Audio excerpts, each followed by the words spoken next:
বন্ধুরা, এই মাত্র পাওয়া সবচাইতে বড় খবর, চলুন ভিডিও স্ক্রিন থেকে দেখে আসি। বাংলাদেশের আপডেট সংবাদে আপনাদের স্বাগত। শুরুতেই সংবাদ শিরোনাম। ভয় কাটিয়ে আবারও পথে নামছে আওয়ামী লীগ। হাসিনার প্রতি সমর্থনের জোয়ার। ইউনূসের অবৈধ সরকার মানছে না, ঢাকার রাস্তায় গর্জে উঠল আওয়ামী লীগ। মিছিলে ছাত্র যুবকদের উৎসাহ চোখে পড়ার মতো ছিল। এদিকে খেলা ঘুরে গেছে ইউনূসের বাংলাদেশে। অলিতে গলিতে জয় বাংলা স্লোগান। হঠাৎ করেই জেগে উঠল বর্তমান সরকার বিরোধী এই শক্তি। এরপরে রণহুঙ্কার, যুদ্ধের ডাক উঠে গেল বাংলাদেশে। প্রত্যেক ছাত্রের হাতে রাইফেল তুলে দিতে হবে। এদিকে আওয়ামী লীগের মিসবাহ উদ্দিন সিরাজকে তুলে নিয়ে কোপালো দুর্বৃত্তরা। এবং সবশেষে রাজনৈতিক দলগুলোকে প্রতিপক্ষ বানাবেন না বললেন মির্জা ফখরুল। উপদেষ্টা নাহিদ ইসলামকে তুলোধনা মির্জা ফখরুলের। শুনছিলেন সংবাদ শিরোনামগুলো, এবারে বিস্তারিত। ইউনূসের অবৈধ সরকার মানছি না, ঢাকার রাস্তায় গর্জে উঠল আওয়ামী লীগ। মিছিলে ছাত্র যুবকদের উৎসাহ চোখে পড়ার মতো ছিল। ওই মিছিল থেকে আওয়াজ উঠল, ইউনূসের অবৈধ সরকার মানছি না, মানব না। 4 মাসেই হাওয়া ঘুরে গেল বাংলাদেশে। রাজধানী ঢাকায় মিছিল আওয়ামী লীগের। উঠল মোহাম্মদ ইউনূসের বিরুদ্ধে স্লোগান। তাহলে কি ফের সমর্থন বাড়ছে হাসিনার প্রতি? গতকাল শুক্রবার সকালে ঢাকার ধানমন্ডিতে মিছিল করে আওয়ামী লীগ। মিছিলে ছাত্র যুবকদের উৎসাহ চোখে পড়ার মতো ছিল। ওই মিছিল থেকে আওয়াজ উঠল, ইউনূসের অবৈধ সরকার মানছি না, মানব না। শেখ হাসিনা ও বঙ্গবন্ধু শেখ মুজিবুর রহমানের সমর্থনেও স্লোগান ওঠে। এই মিছিলের পরেই প্রশ্ন উঠছে, তাহলে কি সংগঠিত হয়ে উঠছে বাংলাদেশ আওয়ামী লীগ? 5 আগস্ট প্রধানমন্ত্রী পদ থেকে শেখ হাসিনার ইস্তফা দিয়ে দেশ ছাড়া এবং আওয়ামী লীগের সরকারের পতনের পর মোহাম্মদ ইউনূসের নেতৃত্বে তৈরি হয় অন্তর্বর্তীকালীন সরকার। আর আওয়ামী লীগের সরকারের পতন হতেই শুরু হয় ব্যাপক ধরপাকড়, গ্রেফতারি। আওয়ামী লীগের সদর দফতরে হামলা, আগুন লাগিয়ে দেওয়া হয়। একাধিক আওয়ামী লীগের নেতাকে হত্যার অভিযোগ উঠেছে। তবে আজকের মিছিলের পর অনেকেরই মনে প্রশ্ন, ভয় কাটিয়ে আবার কি পথে নামছে আওয়ামী লীগ? দেওয়ালে দেওয়ালে জয় বাংলা স্লোগান। এবার কি খেলা ঘুরছে ইউনূসের বাংলাদেশে? 2020 সালের 10 মার্চ জয় বাংলাকে বাংলাদেশের জাতীয় স্লোগান হিসেবে স্বীকৃতি দেয় হাইকোর্ট। সম্প্রতি সুপ্রিম কোর্ট সেই নির্দেশে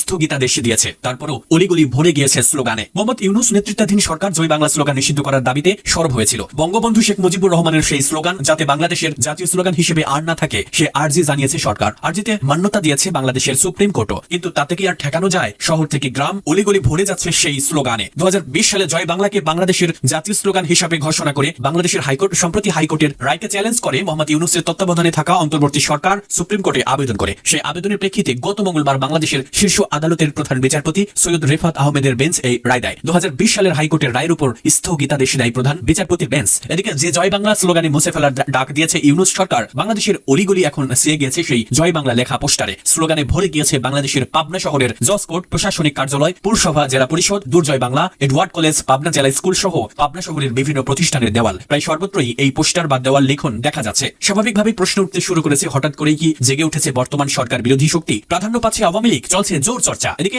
শুক্রবার আওয়ামী লীগের বিশাল মিছিল দেখা যায় বাংলাদেশের রাস্তায়। ভয় কাটিয়ে পথে নেমেছে আওয়ামী লীগ। দেখা গেল ছাত্র যুবদের। প্রত্যেক ছাত্রের হাতে রাইফেল তুলে দিতে হবে। যুদ্ধের ডাক উঠে গেল বাংলাদেশে। বিগত কয়েকদিনে একের পর এক বিএনপি নেতাকে লাগাতার ভারত বিরোধী মন্তব্য করতে দেখা গিয়েছে। এমনকি ভারতীয় পণ্য বয়কটেরও ডাক দিতে দেখা গিয়েছে। এবার একেবারে রণহুঙ্কার হাফিজ উদ্দিনের। ভারতের জন্য হুমকির তো অন্ত নেই। কখনো মানচিত্র বদলের হুঁশিয়ারি, কখনো কলকাতা তো কখনো 7 সিস্টার দখলের ডাক। বিগত কয়েকদিনে বাংলাদেশের একের পর এক কট্টরপন্থী নেতাদের হুঙ্কারে চিন্তিত আন্তর্জাতিক মহল। এবার বিএনপি নেতার মুখে ফের যুদ্ধের জিগির। ছাত্রদের রাইফেল তুলে দেওয়ার নিদান। প্রত্যেক বাংলাদেশী নাগরিককে সামরিক প্রশিক্ষণ দিয়ে যুদ্ধের জন্য প্রস্তুত করা হবে। প্রত্যেক ছাত্রকে রাইফেল চালানো শিখতে হবে। বৃহস্পতিবার ঢাকার এক সভায় এমন মন্তব্যই করতে দেখা যায় বিএনপি নেতা হাফিজ উদ্দিন আহমেদকে। তার দাবি, সবাইকে এমন ট্রেনিং দেওয়া হবে যাতে বিশ্বের কোন শক্তি বাংলাদেশকে পায়ের নিচে রাখতে পারবে না। এর আগে 4 ঘন্টায় কলকাতায় দখলের ডাক দিতে দেখা গিয়েছিল সে দেশের প্রাক্তন সেনাকর্তাকে। হাফিজ উদ্দিন আহমেদকে বলতে শোনা যায়, প্রত্যেক ছাত্রকে বেসিক মিলিটারি ট্রেনিং আমরা দেব। আমাদের দিকে যাতে কেউ রক্তচক্ষু না দেখাতে পারে, তাই এটা দরকার। আমরা যুদ্ধ করতে তৈরি হয়েছি। চিরকাল জয়ী হবে বাংলাদেশের মানুষ। এদিকে বিগত কয়েকদিনে একের পর এক বিএনপি নেতাকে লাগাতার ভারত বিরোধী মন্তব্য করতে দেখা গিয়েছে। এমনকি ভারতীয় পণ্য বয়কটেরও ডাক দিতে দেখা গেছে।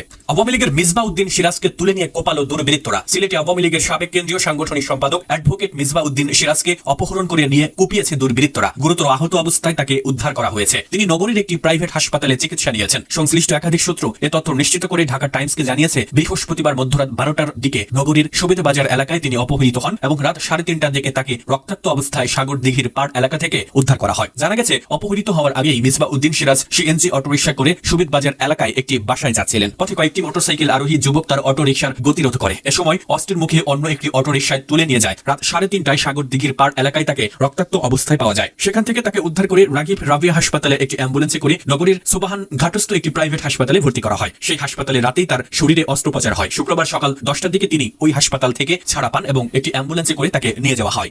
রাজনৈতিক দলগুলোকে প্রতিপক্ষ বানাবেন না বলছেন মির্জা ফখরুল। রাজনৈতিক দলগুলোকে অন্তর্বর্তী সরকারকে ব্যর্থ প্রমাণ করার চেষ্টা করছে তথ্য উপদেষ্টা মোহাম্মদ নাহিদ ইসলামের এমন বক্তব্যের সমালোচনা করে বিএনপি মহাসচিব মির্জা ফখরুল ইসলাম আলমগীর বলেছেন, দয়া করে রাজনৈতিক দলগুলোকে প্রতিপক্ষ বানাবেন না।